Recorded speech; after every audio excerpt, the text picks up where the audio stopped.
Orang ini sangat kejam, dia benar-benar memperlakukan orang tua sebagai hewan peliharaan. Yang lebih menakutkan adalah ada ratusan dari mereka di ruang bawah tanah rumahnya, tetapi wanita ini tidak mengetahuinya.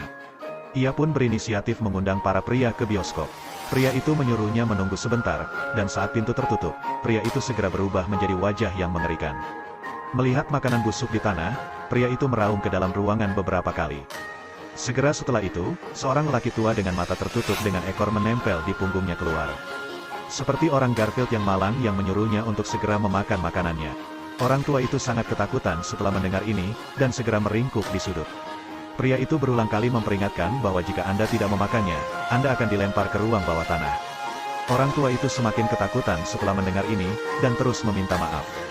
Untuk membuat lelaki itu bahagia, lelaki tua itu buru-buru berbaring di tanah seperti kucing.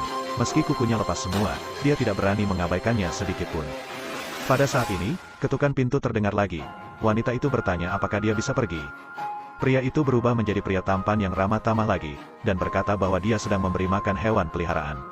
Setelah mendengar ini, wanita itu memujinya sebagai orang yang perhatian dan baik. Setelah itu, pria itu menutup pintu dan duduk di sofa dengan wajah galak, menepuk-nepuk kakinya, dan pria tua itu segera naik ke pelukannya. Kemudian pria itu mengambil sekantong makanan anjing, dan dengan marah membuka pintu ke ruang bawah tanah, menyaksikan pria peliharaan yang tak terhitung jumlahnya mengumpat sambil melempar makanan.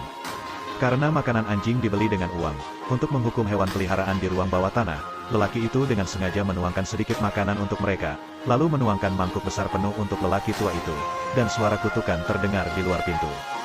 Wanita itu mengetuk pintu lagi dengan curiga.